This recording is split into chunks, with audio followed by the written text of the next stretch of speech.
Dear students, welcome to the classes of Array Academy.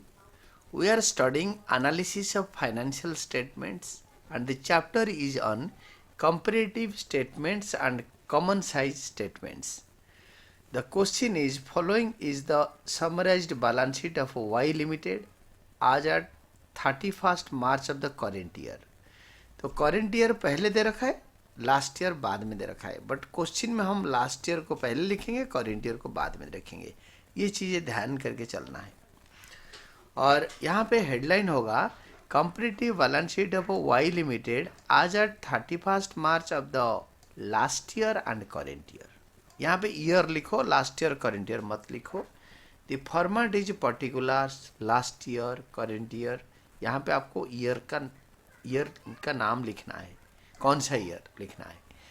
And absolute change increase और decrease, then percentage change increase और decrease. Now we have to write down rupees in the first three columns and in the last column is for a percentage change.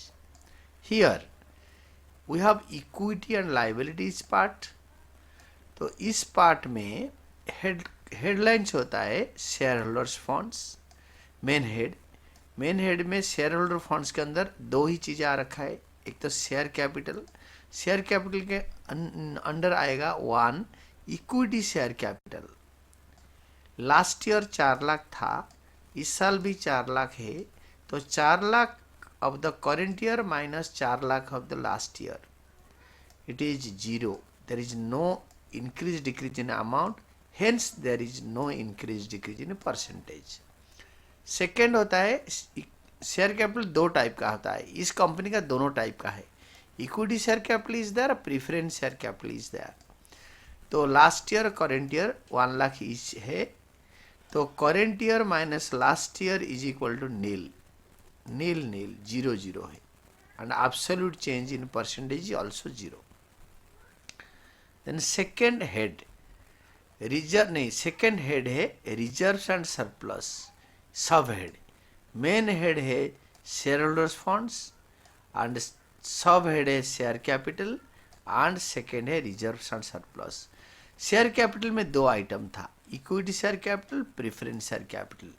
तो reserves and surplus के अंदर it is the sub head and the main head is share holders funds. ये सब head के अंदर क्या क्या है देखो. देयर इज वन, कोई इसी सब हेड के अंदर एक ही आइटम है. You can see this.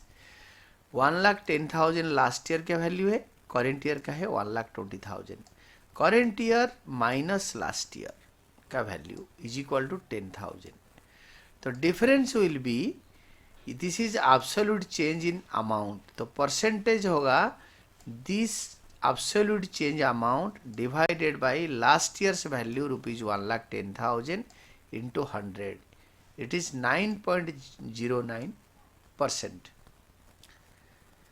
Next one is your non current liability यानी long term liabilities, that is long term borrowings. Long term borrowing मतलब लंबे टाइम के लिए हम उधार ले आए लोगों से. वो कैसे होगा, मैंने हमने बैंक से लिया है. 4.5 लाख था last year, 4,50,000. Current year it is 3,50,000. It is good paid back our loan. तो 3,50,000 minus 4,50,000 it is minus 1 lakh. 1 lakh हमने रिपेमेंट करा. तो परसेंटेज चेंज, ये अमाउंट चेंज आ गया, परसेंटेज चेंज आएगा. Absolute change in amount 1 lakh divided by last year's value 4,50,000 into 100, that is 22.22% in bracket, because absolute change minus में है, हेंस परसेंटेज चेंज भी माइनस में आएगा. देन डिवेंचर्स आपका आया. डिवेंचर का लास्ट ईयर का वैल्यू है नील, करेंट ईयर का है 1 लाख, यानी हमने इश्यू कर दिया डिवेंचर. तो difference in absolute change amount कैसे आएगा ना, करेंट ईयर का value 1 lakh minus last year का value 0, that is equal to plus 1 lakh. Positive 1 lakh change amount. तो ये एब्सोल्यूट चेंज अमाउंट को divided by last year's value पे डिवाइड करेंगे तो विल बी गेटिंग 100%. जी कुछ भी बढ़ गया तो 100% बढ़ गया. Then comes your current liabilities. A long term provisions, long term borrowing के बाद लॉन्ग टर्म प्रोविजंस, ये लॉन्ग टर्म प्रोविजंस का अमाउंट दे रखा है। Last year it was ₹1,00,000, current year this is ₹50,000। तो डिफरेंस जो आएगा अमाउंट में that is ₹50,000 minus ₹1,00,000, that is -50,000। ये -50,000 को अमाउंट में आया, इसका परसेंटेज कैसे निकलेगा? -50,000 by plus ₹1,00,000 of the last year's value into 100, this is -50%। ये हो गया लॉन्ग टर्म प्रोविजंस। ये लॉन्ग टर्म प्रोविजंस के बाद कम्स योर करेंट लाइबिलिटीज। मैंने पेज टर्न कर लिया, आप देखो करेंट लाइबिलिटी एक ही पेज में होता नहीं है, तो you can go to the next page. Next page में आपके आया ट्रेड पेएबल्स यानी creditors, creditors and bills payable amounts to trade payable. Last year it was 30,000, current year it was 5,30,000। 5,30,000 minus 3,30,000 is equal to ₹2,00,000. 2,00,000 is the amount of increase or decrease. 2,00,000 divided by 3,30,000 into 100. 2,00,000 divided by 3,30,000 into 100 is equal to 0.6%. 2,00,000 divided by 3,30,000 into 100, it is 60.6%. Then second is short term provisions. Short term provisions में आएगा last year 50,000, current year 50,000, current year's value minus last year's value is equal to nil, and nil amount increase decrease is nil, hence percentage increase decrease will be nil. Then आप liability side का total करो, liability side का 14,00,000, 15,00,000, 40,000 आया total. Last year का current year का 17,00,000 आया। 17,00,000 minus 15,00,000 40,000, that is equal to 1,60,000।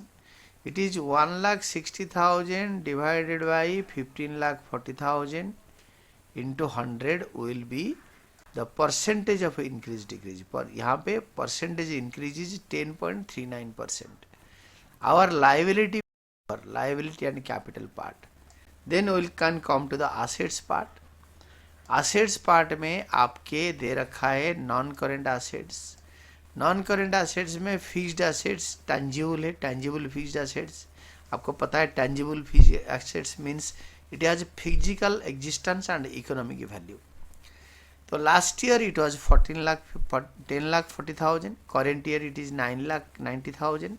तो 9,90,000 से अगर 10,40,000 करेंगे minus 50,000, minus 50,000 divided by 10,40,000 into 100, 4.81% in minus. अगर absolute increase decrease amount minus में आता है, अगर डिक्रीज हो गया तो परसेंटेज भी डिक्रीज में आएगा। Then comes non current investments, इसके नीचे वाला पार्ट एक इंटेंजिबल असेट्स होता है जो कि है नहीं इस क्वेश्चन में। तो we have now non current investments in both years. Last year it was 1,00,000, current year it is ₹1,00,000, hence increase decrease is nil and nil. जब दोनों अमाउंट इक्वल होगा, just like short term provision से देखो ये nil है दोनों में, increase decrease में। Likewise this is also nil. Then comes your current assets. Current assets आपको पता है, तो इसमें ट्रेड रिसीवेबल यानी bills receivable and debtors. Last year it was ₹3,00,000, current year it is ₹5,00,000। ₹5,00,000 minus ₹3,00,000, I mean current year minus last year is equal to ₹2,00,000, absolute increase in amount. Percentage निकला लेंगे, increase 2,00,000 divided by ₹3,00,000, first year का value you can say last year's value into 100, it is 66.67%। Then current asset is cash and cash equivalents. Cash and cash equivalent दो चीज़ें हैं, एक होता है bank. Last year 90,000, current year 1,00,000, बढ़ गया 10,000। 10,000 by 90,000 into 100 is equal to 11.1%। Absolute change by last year's value into 100, 11.11%. Then last is your cash in hand. Cash in hand last year का 10,000 था, करंट ईयर का 10,000. तो absolute change amount में नील आएगा, percentage में भी नील आएगा. हम इसको total, this is the total of the asset side which is like this total. ये दोनों टोटल इक्वल होना चाहिए, लायबिलिटी एंड असेट का. It is 15,40,000 and second year के लिए आई मीन करेंट ईयर के लिए 17 लाख, लास्ट ईयर के लिए 14,40,000, 15,40,000. तो फिर 17 लाख minus 15,40,000 is equal to rupees 1,60,000. 1,60,000 by 15,40,000 into 100, it will be 10,39,000. and this is in positive figures, plus में है. and this is all about your answer.